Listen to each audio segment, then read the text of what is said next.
জামাই ষষ্ঠী মানে এক সময় মাছ মাংস আর মিষ্টির বাজারে উপচে পড়া ভিড়, কিন্তু এবার সেই চেনা ছবি অনেকটাই বদলে গেছে। একদিকে বাজারে ক্রেতার আনাগোনা কম, অন্যদিকে লক্ষ্মীনারায়ণ মন্দিরে সকাল থেকেই ভক্তদের ভিড়। জামাই ও সন্তানদের মঙ্গল কামনায় প্রার্থনা করছেন মায়েরা। আজ শুভ জামাই ষষ্ঠী, তবে অন্যান্য বছরের তুলনায় এই বছর মাছ ও মাংসের বাজারে তেমন ভিড় চোখে পড়েনি।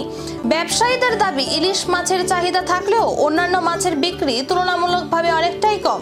মাংসের বাজারেও ক্রেতার সংখ্যা প্রত্যাশার তুলনায় কম বলেই জানিয়েছেন বিক্রেতারা।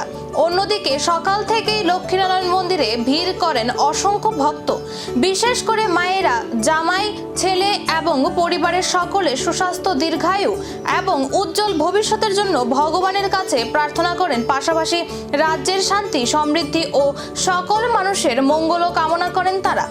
মন্দিরের পুরোহিত জানান, এ বছর ষষ্ঠী জ্যৈষ্ঠ মাসেই পড়েছে। তিনি বলেন, বর্তমান সময়ে মানুষ ধীরে ধীরে অপসংস্কৃতির দিকে ঝুঁকছে, তবুও এই পুণ্যতিথিতে ভগবানের আশীর্বাদে সকলের জীবন মঙ্গল নেমে আসুক, এমনই প্রার্থনা। এদিকে জামাই ষষ্ঠীকে ঘিরে শহরের বিভিন্ন মিষ্টির দোকানে তৈরি হয়েছে বিশেষ জামাই ষষ্ঠী সন্দেশ।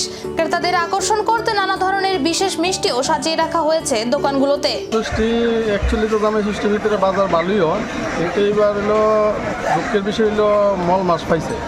যারা নতুন জামাই তারা তো এইটারে খুব পালন করবো মল মাসে, মানে জামাই ষষ্ঠীটা মল মাছ পাওয়া মানে অনেক কেউ নিমন্ত্রণ করে আমরা খাওয়াইবো, আবার কেউ নিমন্ত্রণ করতো না বা ইচ্ছা করে জামাইরা যাইতো না। এই কারণে বাজারটা একটু খারাপ হয়ে দিছে। ব্রয়লার হইলো আস্তা 150 টাকা, কাঠ হইলো 240 টাকা, দেশি হইলো 550 টাকা। এই হলো ব্যাপার কি, বাজারটা একটু মন্দা ওই।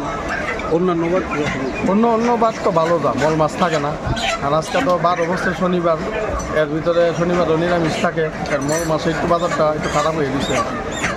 আশা রাখছি বাজে তো 9-10টা, দেখি কি হয়। 7.5 আজকে থাকবো আমরা। মালও তো তুলে রাখছি, প্রচুর মাল তুলে রাখছি, এদিকে দেশে তুলে রাখছি।